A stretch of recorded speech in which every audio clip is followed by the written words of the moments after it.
Hola, ¿cómo están? Espero que estén teniendo un día excelente. Llegó el momento de la tercera clase de nuestro curso del taller de formación teológica. Hoy vamos a hablar un tema muy importante, vamos a hablar sobre el bosquejo y su elaboración. El bosquejo viene a ser lo que es el plano para el ingeniero, lo que es el plano para el arquitecto, lo que es el plano para el constructor. El bosquejo es lo que nos guía ah, para asegurarnos que estamos compartiendo con las personas de nuestro interés el mensaje que teníamos para ellos de manera no solamente ordenada, sino además consecuencia en orden y con sentido. Porque muchas personas dicen cosas interesantes, sin lugar a dudas, pero muchas veces encontramos que esas cosas, al estar aisladas, al no estar bien conectadas, al no seguir una secuencia correcta, de repente pierden su interés y pierden su validez. Así que hoy vamos a aprender a elaborar nuestro plano, a través del cual vamos a guiar nuestra plática, nuestra enseñanza, nuestra prédica. Espero y oro al Señor para que esta clase les sirva en su aplicación diaria de su trabajo con su congregación, con su iglesia, con su grupo. Así que sin más dilaciones comenzaremos. Es un gusto saludarles. Si es parte del curso, nos alegra que esté aquí y si recién se inscribió, qué bueno. Bienvenido y espero que disfruten al máximo este tiempo y sobre todo que le saquen muchísimo provecho. El bosquejo y su elaboración. La necesidad del bosquejo, ¿verdad? Es muy importante. Una de las cosas que hemos visto es que muchos eh, clases, libros o documentos sobre homilética no hacen el énfasis correcto en la elaboración del bosquejo, es decir, los planos que nos van a guiar, ¿verdad? Sino que más bien se dedican a lo que es la entrega del mensaje en el momento mismo de estar predicando. Pero la verdad es que un buen mensaje, un buen sermón, una buena enseñanza no comienza cuando tú subes al púlpito. No, comienza cuando tú estás en tu casa, en tu escritorio, en el lugar donde tú trabajas, donde tú te preparas, trabajando con todos los documentos necesarios, recopilando la información correcta y poniéndola en orden, de tal forma que cuando te toque exponer esa verdad, la gente lo pueda no solamente recibir y entender, sino además entender todo el mensaje completo y eventualmente vayan viendo la importancia de los diferentes puntos y entiendan cuándo es el momento de la acción y cuál es el momento más álgido, más importante del mensaje.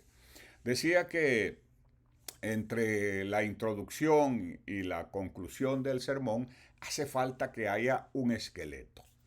El bosquejo no son más que cláusulas que ayudarán al predicador a mantenerse en su tema, a comunicarse organizadamente.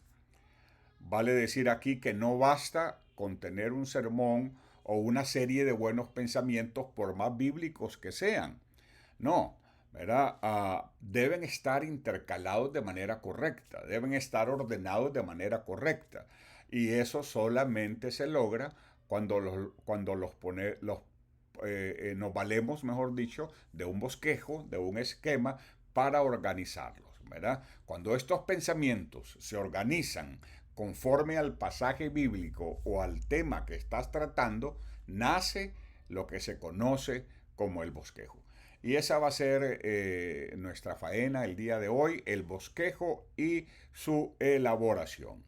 La elaboración y el uso del bosquejo son temas a menudo pasados por alto en los manuales de homilética, que se enfocan más en la entrega del mensaje a través del sermón.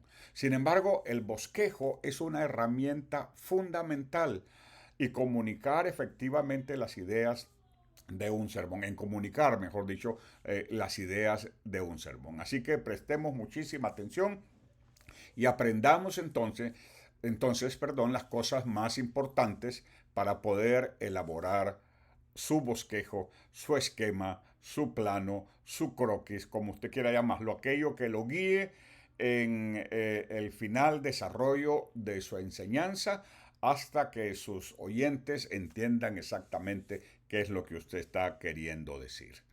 Ok, ¿por qué hace falta un bosquejo? ¿Por qué? ¿Cuál es la razón de que un bosquejo exista? ¿Por qué es tan importante un bosquejo? Eso es lo que vamos a aprender. Número uno, buscamos organización. ¿Verdad? El predicador sin duda depende de la obra y la unción del Espíritu Santo, pero el Espíritu Santo se vale de lo que el instrumento es capaz de hacer de acuerdo a su capacitación, de acuerdo a sus destrezas, de acuerdo a sus habilidades. Es similar si tú tienes un cuchillo, ¿verdad? Por ejemplo, un cuchillo normalmente se usa para cortar y estar cortando algo lo puedes usar. Pero ese cuchillo va a funcionar en la medida de que está bien afilado, en la medida de que no está mellado, en la medida de que tiene filo, ¿verdad? Además que el mango con el cual lo agarras está bien, no te lastima las manos, ¿verdad? En óptimas condiciones esté el cuchillo, mejor será para la mano que lo está ejecutando. De la misma manera el predicador.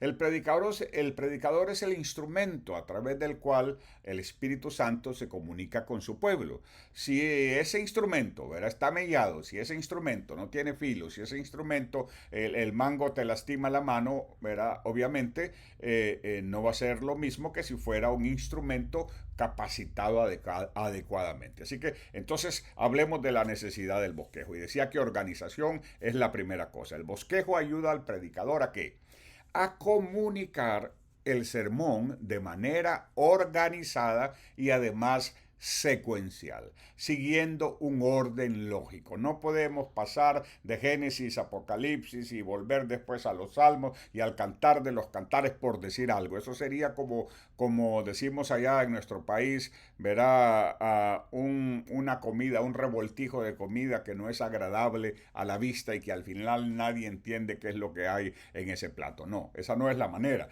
Debe ser de manera ordenada y secuencial, ¿verdad? Si un bosquejo tiene las ideas de esa manera, ¿verdad? Va a llegar al punto donde tú lo estás dirigiendo. Por el contrario, si ese bosquejo no cuenta con esos elementos, las ideas, por muy buenas que sean, se pierden, ¿verdad? No hay coherencia, no hay estructura. Y finalmente, lo que dijiste, se van a rescatar una cosita aquí y una cosita allá, pero no, la gente no va a poder aprovechar todo lo que ese bosquejo, todo lo que ese material, todo lo que ese tema tenía para ellos. Ah, en la preparación de un bosquejo, ¿verdad? Que es otro de los necesidades a la hora de presentar tu verdad, tu mensaje a la gente, ¿verdad? ¿Por qué necesitamos un bosquejo? Porque necesitamos organización, además porque necesitamos preparación. Es como que si el albañil, por ejemplo, encuentra el plano y ve que los baños son dos, pero no están las medidas. ¿Verdad? ¿Qué va a pasar ahí? Ahí seguramente eso se presta para que se cometa un error y que finalmente el cliente no quede satisfecho. De la misma manera, si el predicador no está preparado, si no tiene sus ideas preparadas, si no tiene sus ideas en orden, ¿verdad? El mensaje, aunque quizás se pueda llevar a cabo, no va a tener el efecto, ni va a tener, ni va a cumplir con el propósito para el cual fue creado. Entonces, preparación. ¿De qué hablamos aquí?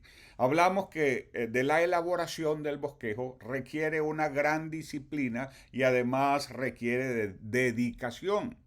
Los grandes predicadores, aquellos que están reuniendo multitudes el día de hoy o que constantemente cada fin de semana hay gente que viene a escucharlos, son predicadores que invierten el doble, el triple o hasta 4 veces el tiempo que se tardan en predicarlo y a veces más. Déjenme yo les cuento mi experiencia, ¿verdad? No es que sea un gran predicador, pero lo he hecho a lo largo de mi vida en estos últimos 40 años.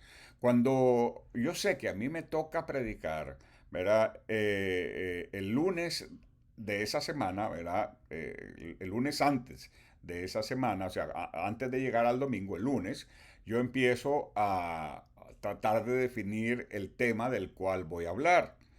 ¿verdad? Y aunque esté haciendo otra labor, no necesariamente tengo que estar sentado en mi oficina, pero ahí voy anotando cosas. Ahora por eso tenemos un teléfono que tiene una agenda, que tiene un procesador de texto, ¿verdad? Y voy anotando ideas. De repente el Señor me pone en el corazón qué versículo bíblico debo usar, cuál es el tema, las ideas principales y las anoto.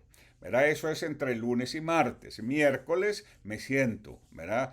Con mi Biblia, hoy día no usamos máquinas de escribir, usamos computadoras, tenemos esa ventaja, ¿verdad? Me siento con mi computadora y hago como una lluvia de ideas. Bueno, voy a usar estos versículos, ¿verdad? Esto van a ser las subdivisiones principales, este va a ser el tema, voy a usar esta ilustración, ¿verdad? Y hago así como una lista general.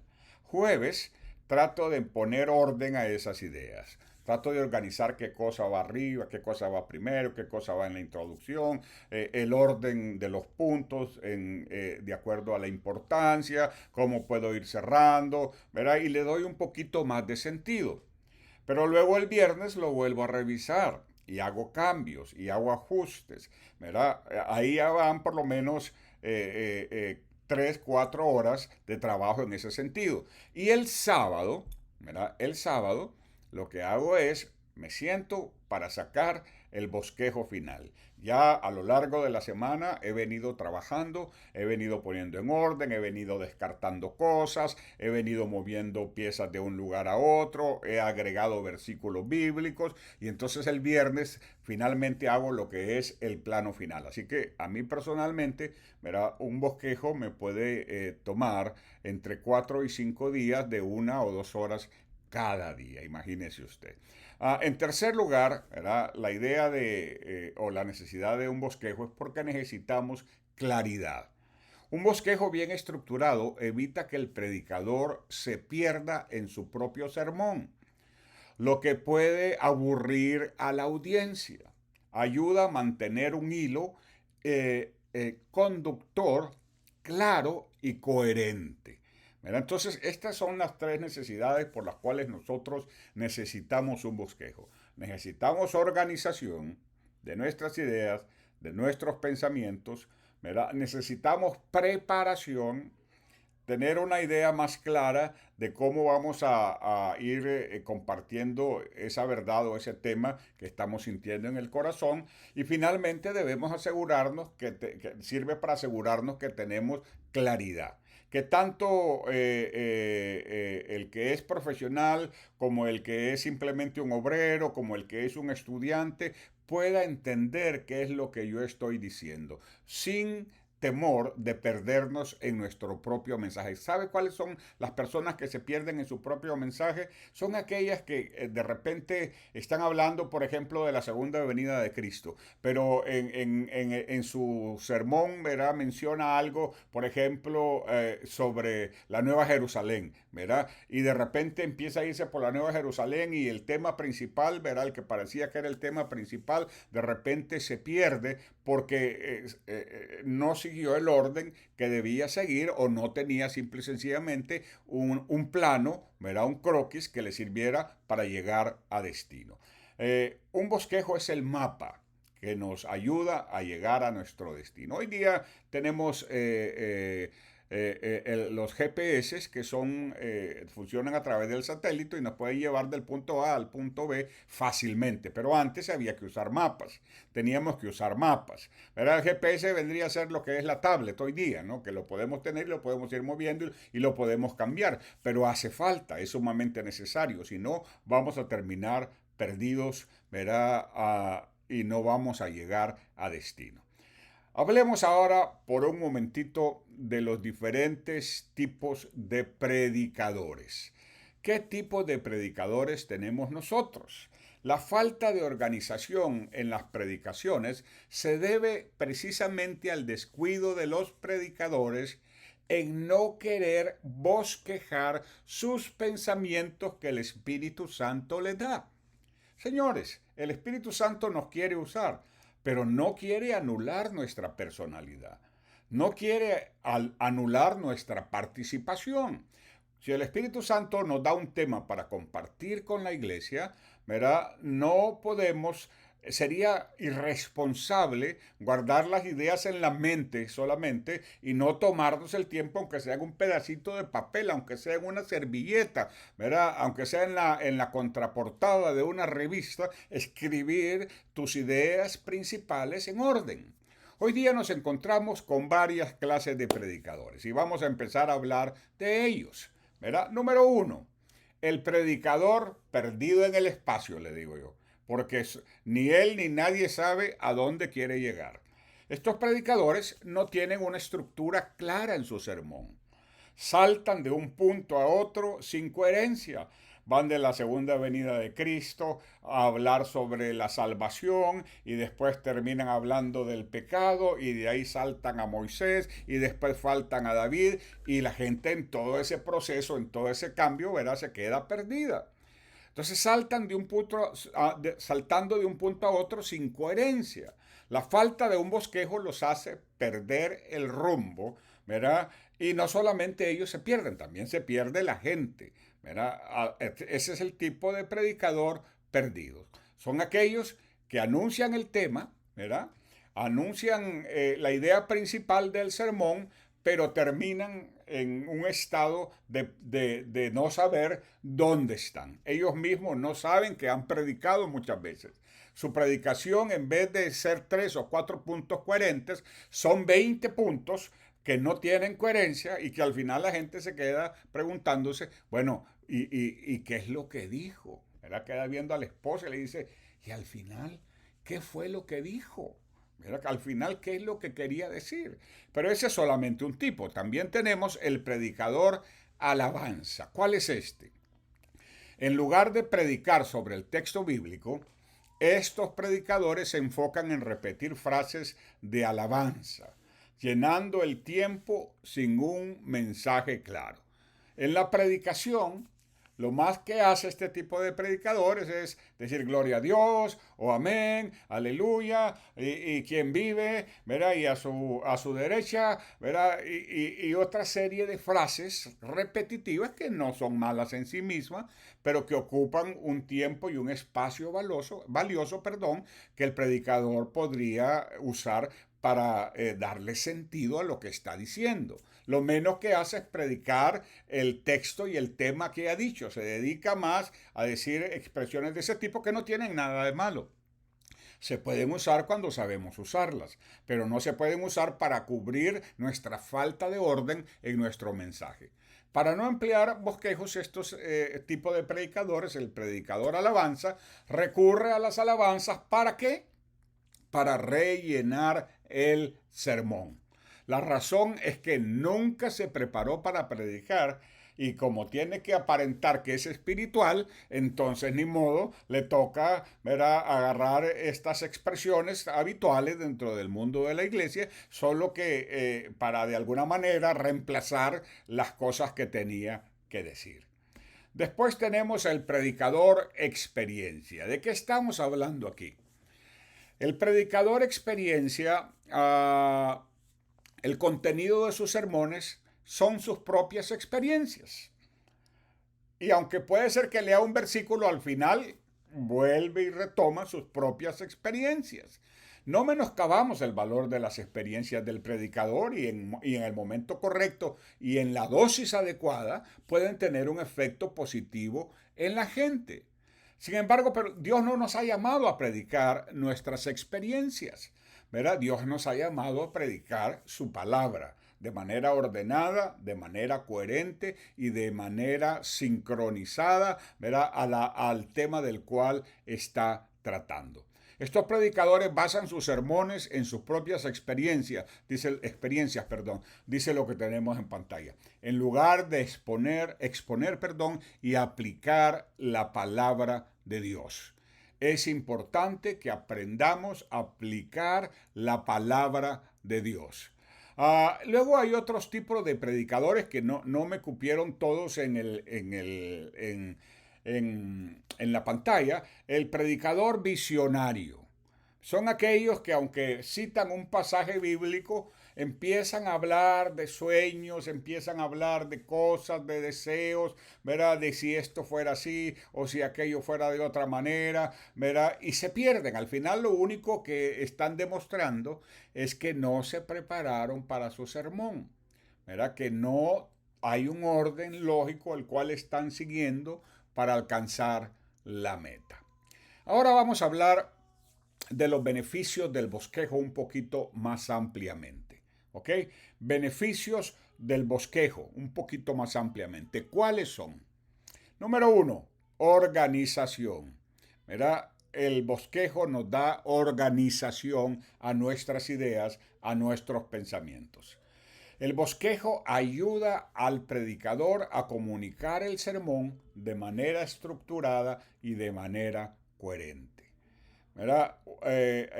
Creo que lo he dicho en este grupo y en alguna, seguramente me parece que fue en la clase anterior, que hay un célebre personaje que dice que un pedazo de papel siempre resulta más efectivo que la mente más brillante. Porque la mente muy brillante, la mente brillante, aquellos que piensan, aquellos que tienen ideas, sin duda son creativos, pero se les olvida lo que pensaron. No sé si a usted le ha pasado. ¿Verdad? De repente uno está por algún momento escuchando una canción o está escuchando una prédica y de repente de ahí sale una idea, un pensamiento que te llama la atención y que dice, bueno, esto sería bueno si pudiéramos ponerlo de esta manera y juntarlo de esta manera, ¿verdad? Y es una buena idea, pudiera ser el origen de un buen sermón, pero no lo anota, no lo escribe. ¿Verdad? O puede ser que usted tiene muy buenas ideas para compartir con la congregación. Este va a ser el punto número uno, este va a ser el punto número dos, después voy a hablar sobre esto, pero no lo escribe. ¿Y qué pasa? Sube al púlpito y de repente se le olvida todo lo que había pensado y todas las ideas frescas que tenía y que eran muy buenas ideas y que eran muy buenos pensamientos. ¿Por qué? Por la falta de un bosquejo. ¿Por qué? Porque el bosquejo ofrece organización. Ayuda al predicador a comunicar el sermón de manera estructurada y coherente. Número dos, la preparación. La elaboración del bosquejo requiere una inversión de tiempo y esfuerzo, ¿verdad? Lo cual es fundamental para una predicación efectiva. ¿Verdad? El bosquejo nos da precisamente porque para elaborarlo requerimos invertir tiempo, nos da preparación. En tercer lugar, nos aporta claridad a nuestras ideas y a nuestra verdad, a nuestro mensaje. Me estoy quedando sin voz, fíjense, voy a bajar el tono, creo que estaba muy emocionado al principio. Claridad. Un bosquejo bien diseñado evita que el predicador se desvíe del tema y mantiene a la audiencia atenta y comprometida.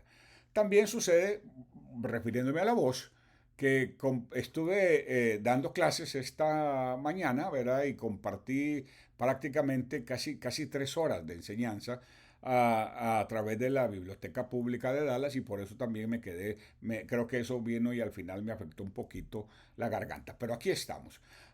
Cuarto lugar, ¿verdad? Otro de los beneficios del bosquejo es la aplicación.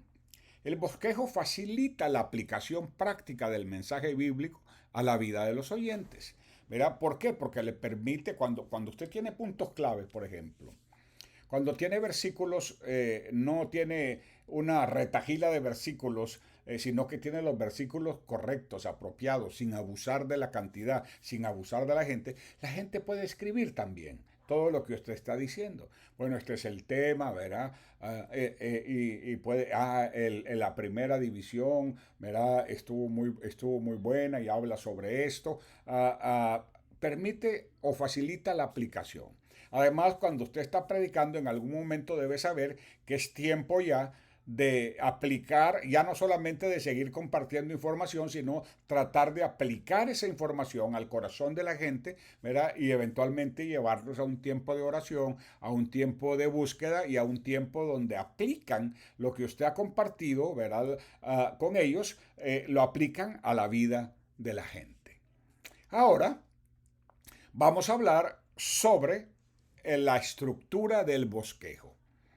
La estructura del bosquejo, es decir, como, digamos, si estuviéramos hablando de una casa, vamos a hablar de una casa sencilla para una pareja recién casada que todavía no tiene hijos, pero que están en proceso de buscar hijos, que están comenzando, necesitan algo modesto, no necesitan un castillo, no necesitan una gran finca, sino una casa sencilla, una casa simple. ¿Cuál sería la estructura? Bueno, obviamente la casa pues debe estar suficientemente ventilada, debe entrar luz, ¿verdad? La cocina debe estar dispuesta de tal forma que haya claridad.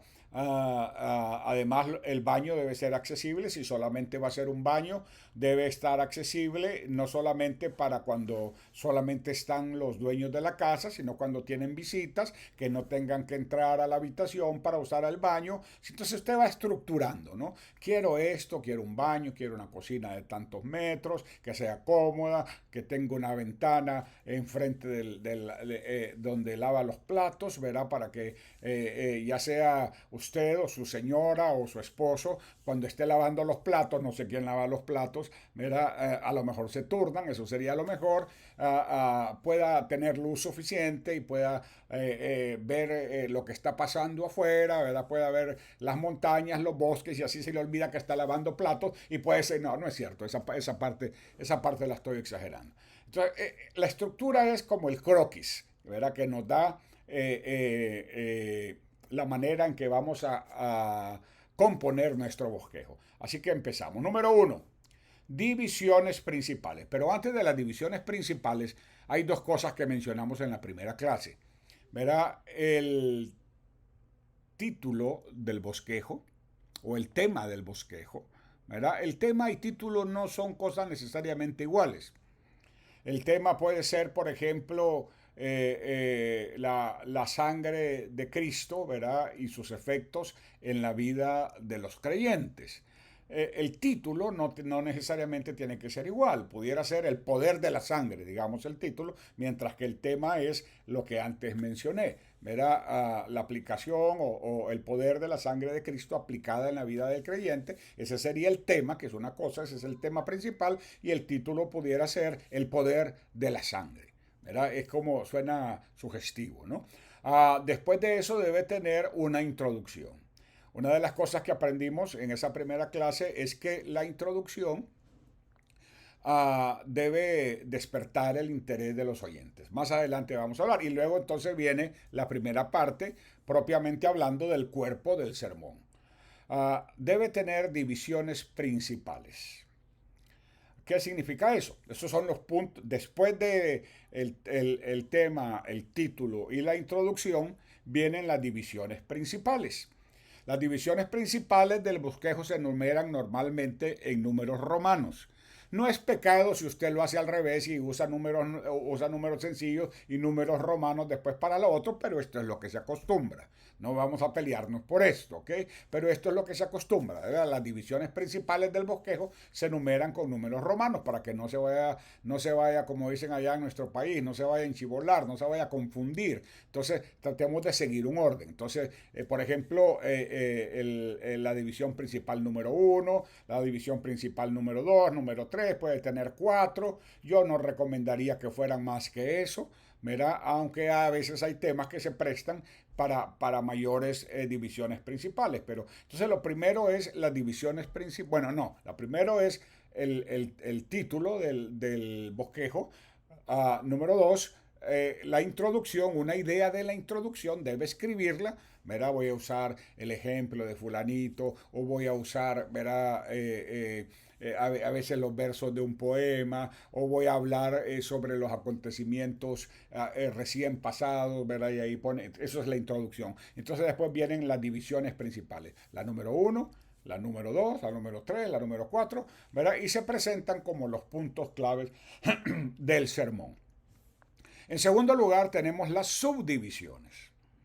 ¿Verdad? Las subdivisiones se identifican con números arábigos, que son los números habituales que nosotros conocemos. Son diferentes a los romanos, el 1, 2, 3, etc. Entonces, después de estos van como parte de las divisiones principales. Por ejemplo, punto número 1 en Romanos, si tiene una o dos o tres subdivisiones. Punto número, por ejemplo, estábamos hablando de la sangre de Cristo, ¿verdad? Entonces, vamos a hablar en la primera subdivisión, por ejemplo, del valor de la sangre de Cristo. Esa sería la división principal. Y luego entonces hablamos lo siguiente. Era la sangre del Hijo único, ¿verdad? Número uno. Número dos, ¿verdad? Esa sangre fue derramada voluntariamente. Esa sería otra subdivisión. Estoy dando ejemplos. Y así sucesivamente. Después entonces viene la división principal número 2 y puede hablar, por ejemplo, de los beneficios de la sangre de Cristo. Y entonces número 1 nos limpia de pecado. Número 2 nos cubre de todo mal. Número 3 nos recuerda lo que Cristo hizo por nosotros. Y así sucesivamente. Ve, ya vamos armando el bosquejo, ya vamos armando, ya tenemos una idea más clara. Y así, entonces eso se hace en las subdivisiones. Las subdivisiones se identifican con números arábigos. 1, 2, 3, y profundizan en los puntos principales, proporcionando más detalles y desarrollo, como les venía diciendo, ¿verdad? División principal número 1, el poder o el valor de la sangre de Cristo, con sus subdivisiones. Punto principal número 2, verá los beneficios de la sangre de Cristo, con sus subdivisiones. Punto número 3, la sangre de Cristo como un arma de fe, por ejemplo, pudiera ser, ¿verdad? Y luego sus subdivisiones. Ahora, en tercer lugar, cada bosquejo debe tener equilibrio. ¿Qué es esto? El bosquejo debe mantener un equilibrio entre las divisiones principales y las subdivisiones, evitando que se vuelvan demasiado complejo o demasiado superficial. Es decir, no vamos a poner divisiones principales o subdivisiones solo por ponerlas, no.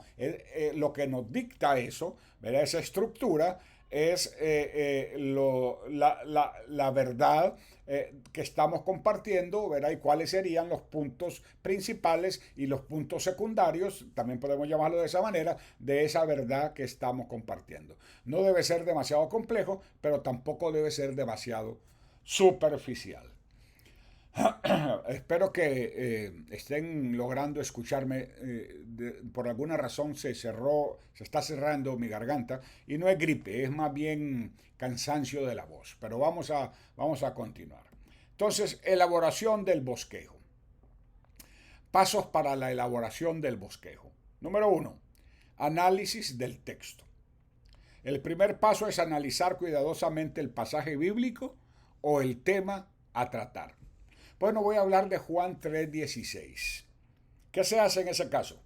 Hay que agarrar Juan 3:16 y desmenuzarlo, dividirlo en oraciones, asegurarnos que entendemos cada palabra, asegurarnos que entendemos todo lo que quiere decir.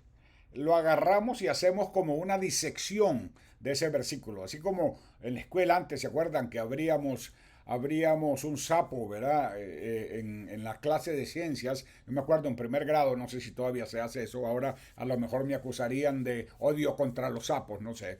Pero así era, le poníamos cloroformo al animalito, ¿verdad? Y luego, eso era ya en los últimos grados, me parece, de primaria, y uno iba abriendo el sapito y entonces el maestro le iba diciendo a uno, bueno, esa es la piel, esos son los órganos, ese es el corazón, y a esas alturas el sapito estaba ya difunto, ¿verdad? Y uno iba anotando hasta que llegábamos prácticamente, descuartizábamos el sapito, ¿verdad? Que se había, sin saberlo, dedicó o donó su vida a beneficio de la ciencia de un grupo de primaria, ¿verdad?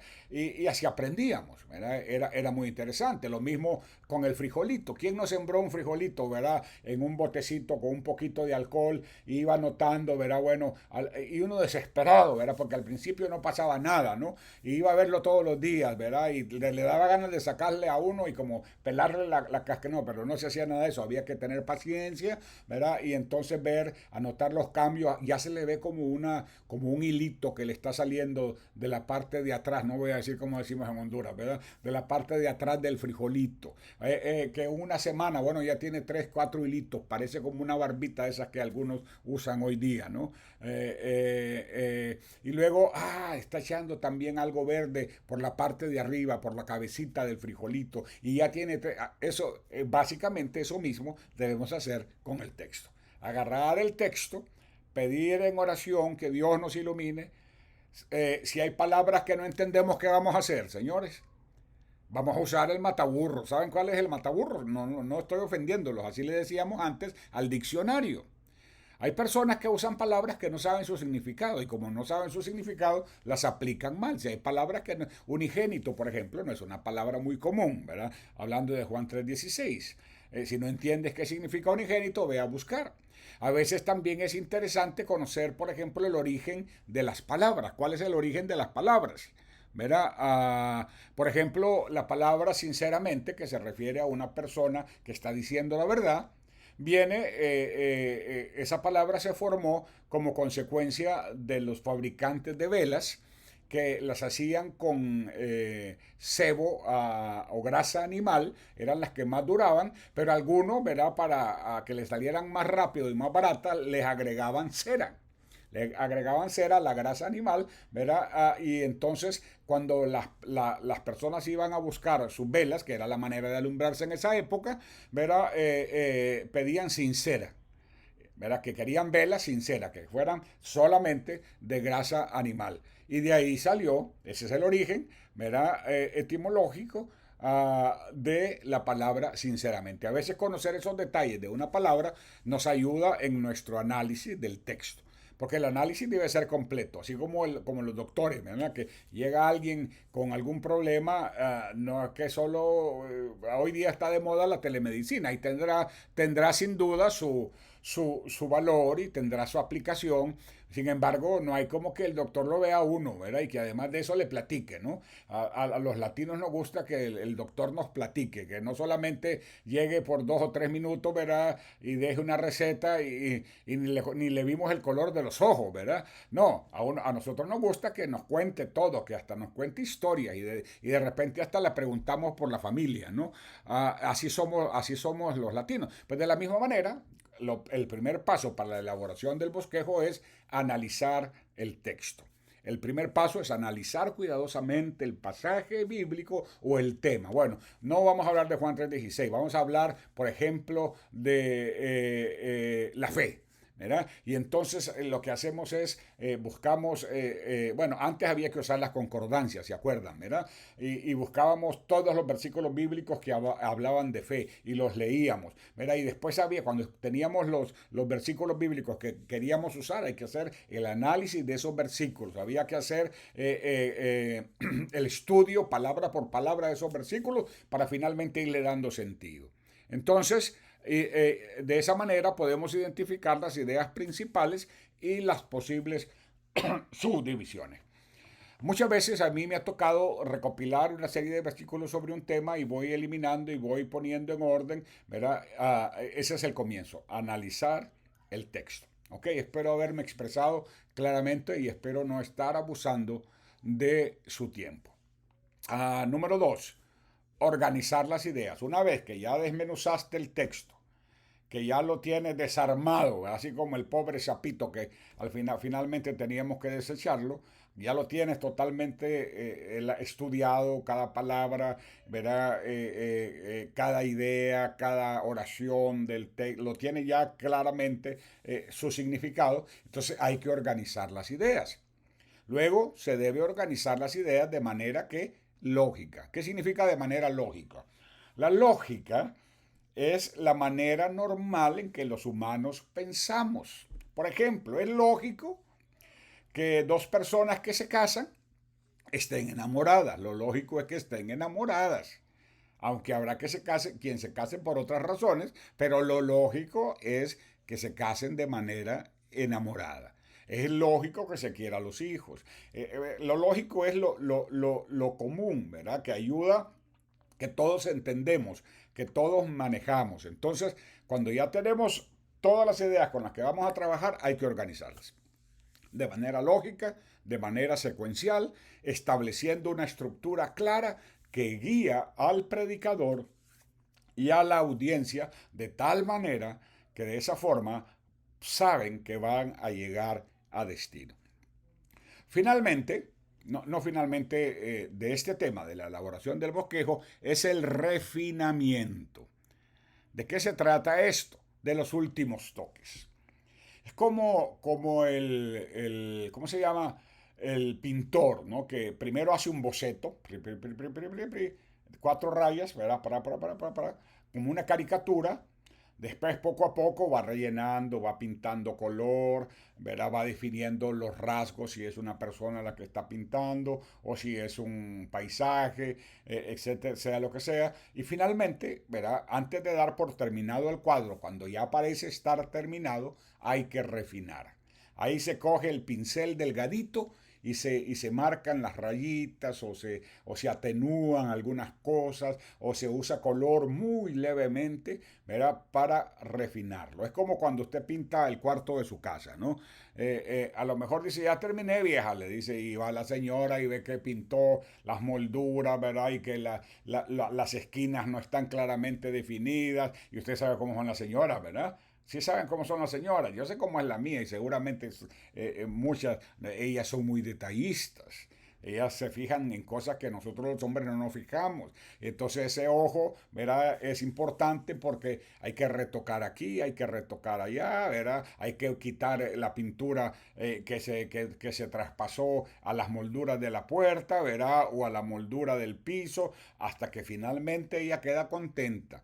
Y cuando ella queda contenta, usted va a estar contento también, ¿verdad? Así que cuando nosotros hacemos eso, vamos a estar contentos. Cuando refinamos nuestras notas finales y las ponemos en un bosquejo, ¿verdad? Va a estar contento usted, va a estar contento Dios, porque dedicó tiempo, ¿verdad? A hacerlo, y obviamente va a estar contenta su audiencia. Ok, muy bien, vamos bien con el tiempo, me parece. A ver, no estoy viendo el tiempo. ¿Cuánto llevo? En fin, continuemos. Estamos cerca de terminar. El bosquejo y la predicación. Estoy repitiendo muchas cosas porque son importantes para el bosquejo. El bosquejo y la predicación. Número 1, preparación. La elaboración del bosquejo es el trabajo más importante en la preparación de un sermón. A ver, repítalo conmigo. Voy a hacer como algunos predicadores, algunos se abusan, pero yo no. Pero usted repítalo conmigo. Lo voy a ver a la cámara directamente, a los ojos.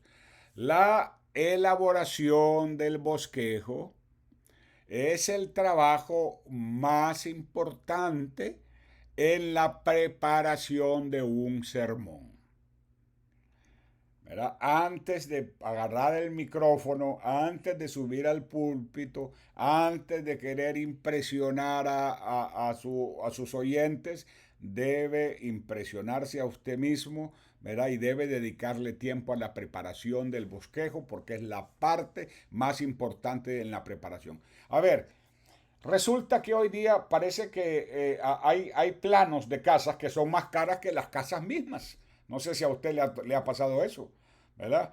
Cuando pide que le hagan un plano, obviamente un plano hecho por un arquitecto, por un ingeniero que tiene todos los detalles de electricidad, de fontanería, de agua, los tamaños, las ventanas, las luces, todo, un mundo que puede ir en una casa está en un plano, ¿verdad? Así que los muchachos que llegan a construir la casa, algunos de ellos ni saben leer ni escribir, pero tienen un maestro que lee los planos y finalmente hacen algo lindo, elaborado si siguen los planos. De la misma manera el sermón, ¿verdad? Muchas veces nosotros podemos ser, pues, tener nuestras limitaciones y eso. Sin embargo, si le dedicamos el tiempo suficiente a la preparación del sermón, Dios nos va a bendecir y va a bendecir nuestro esfuerzo, y ese esfuerzo, ¿verdad? Unido a la unción del Espíritu Santo, va a tener resultado en la vida de los que lo están oyendo. Número 2, predicación. Finalmente, ¿no? Llegó el momento de pararme al frente. Predicación. El bosquejo ayuda al predicador a mantener el hilo conductor del sermón. Es como que va al volante y los que van atrás son sus pasajeros. Deben estar cómodos, deben estar confortables, deben estar seguros, ¿verdad? No, no deben querer bajarse del camión con miedo. No, ok, ahí va. Entonces el bosquejo ayuda al predicador a mantener el hilo conductor del sermón, comunicando el mensaje de manera organizada y de manera efectiva. Así que imagínense, ¿verdad? Es muy importante lo que estamos diciendo. Es sumamente importante lo que estamos diciendo. Número 3, la aplicación. El bosquejo bien diseñado facilita la aplicación. La aplicación, ¿sabe cuál es? Imagínense que usted está pescando en la playa y está ahí, ha estado ahí por media hora, 40 minutos con su anzuelo, lo tira y lo saca y no parece que solo está bañando lombrices, ¿verdad? Pero lo vuelve a tirar y de repente, ¡prum!, dale jalón, ¿verdad? Y el pez se atrapa. Esa es la aplicación. Usted ha venido preparando al pez, lo ha venido consintiendo, ¿verdad? Lo ha venido, no engañando, vamos a decir engañando, se oye muy feo, pero lo ha venido contemplando hasta que finalmente el pez está listo para picar, para morder. ¿Verdad? La aplicación en el bosquejo es cuando hacemos el llamado, cuando le pedimos a la gente que tome esa verdad que usted compartió y la aplique a su vida, ¿verdad? Y que permita que Dios le pueda hablar a través de las palabras que usted está compartiendo, ¿verdad? Un bosquejo bien diseñado facilita la aplicación práctica de la palabra de Dios a la vida de los oyentes. Conclusión. Finalmente, importancia del bosquejo. No voy a terminar de recalcar la importancia del bosquejo. El bosquejo es una herramienta más importante que el cafecito que se ve ahí al fondo o que las plumas, ¿verdad? El bosquejo es una herramienta fundamental para la predicación efectiva, ya que ayuda al predicador a organizar sus ideas, a mantener el hilo conductor y comunicar el mensaje de manera clara y de manera coherente. Esa es la conclusión. Por favor, hermanos, yo sé que a veces hay emergencias y nos toca simplemente pararnos en el púlpito y prácticamente improvisar. Conozco muy pocas personas que pueden predicar bien sin estar viendo un bosquejo. Uno de ellos, que conozco que hace eso y lo hace bien por la experiencia y los años que tiene en el ministerio, es nuestro querido Mario Fumero, el padre espiritual del cual descendemos muchos de nosotros. Es uno de los pocos hombres que yo conozco que se paran en el púlpito y le piden hablar prácticamente de cualquier cosa y como que tiene los bosquejos en la mente, los tiene ahí guardados. Pero aparte de él, conozco muy buenos predicadores, ¿verdad? Pero cuando no tienen un bosquejo, se nota. Se nota que andan trastabillando, ¿verdad? Se nota que andan como cojeando de un lado. Se nota que se extienden más a veces de lo necesario, ¿verdad? O que dejaron cosas sin seguir. ¿Por qué? Porque el bosquejo es importante. Es importante. No solamente para nosotros, también para la gente. La gente tiene el derecho de recibir un mensaje bien coordinado, bien presentado, bien desarrollado. Tenemos un compromiso. ¿Y sabe qué? Nosotros no, aunque predicamos a la gente, no predicamos un mensaje nuestro. Predicamos el mensaje de Dios. Acuérdense que dijimos, la predicación es humana y es divina. ¿Verdad? Es humana porque viene de Dios. Perdón, es divina porque viene de Dios. Y es humana porque va dirigida a los hombres a través de hombres. Y nosotros como instrumentos debemos ser vasos de honra, vasos de gloria. Por lo tanto, debemos capacitarnos lo mejor posible y debemos tomar nuestras ideas y las ideas que Dios ponga en nuestro corazón, porque no dudo que Dios pone ideas en su mente y en su corazón y organizarlas a través de un bosquejo. Finalmente, la parte que más les gusta a todos ustedes. ¿Cuál es esa parte? Bueno, el llamado a la preparación, ¿verdad? Aquellos que rechazan usar bosquejos a menudo carecen de la preparación adecuada. Se les desafía a que aprendan a elaborar y utilizar bosquejos dedicando tiempo, esfuerzo necesarios para una predicación de calidad. ¿Y cómo se hace eso? ¿Cómo se hace? Haciéndolos. Y entonces, ¿cuál es la parte más importante, pastor o profesor? O maestro, pues, como quiera decirme, no importa. Ya los títulos no me importan a mí. Ah, la tarea es lo más importante. Ok, la tarea para esta semana es elaborar un bosquejo que no tenga menos de 4 divisiones principales y 2 subdivisiones por cada división. El tema debe ser, o será, yo le doy el tema esta vez, el amor de Dios. Mire si hay para hablar ahí. Hay muchas cosas para hablar ahí, ¿verdad? Cualquier cosa pueden escribirme. No siempre tengo la oportunidad de ver los correos en el momento que usted me los envía. Le cuento, mire, mi día comienza antes de las 6 de la mañana y termina a las 8:30 de la noche todos los días. Y no lo digo con pesar. Yo, gracias a Dios, estoy ocupado, ¿verdad? Prácticamente todo el tiempo. Así que no quisiera poder resolver todos los problemas. De hecho, les cuento una buena noticia. Ya tenemos una persona voluntaria en la ciudad de Choluteca que nos va a servir como una asistente administrativa. Estamos en el proceso de juntarnos para pedirle qué es lo que necesito ayuda, porque necesito ayuda con todo lo que son tareas, envíos, contestar correos, porque tenemos bastantes estudiantes, le cuento, hay un buen grupo de estudiantes, ¿verdad? Y estoy contento porque obviamente Dios está con nosotros y Dios nos está bendiciendo, ¿verdad? Y lo que no recibo de remuneración económica, porque yo no hago esto para recibir remuneración económica, ¿verdad? Lo recibo en la respuesta de la gente y quiero pronto oír testimonios de cómo estas clases les han ayudado a ustedes. Muy bien, señores, hermanas, hermanos queridos, que Dios los bendiga, que Dios los guarde y nos vemos la próxima semana.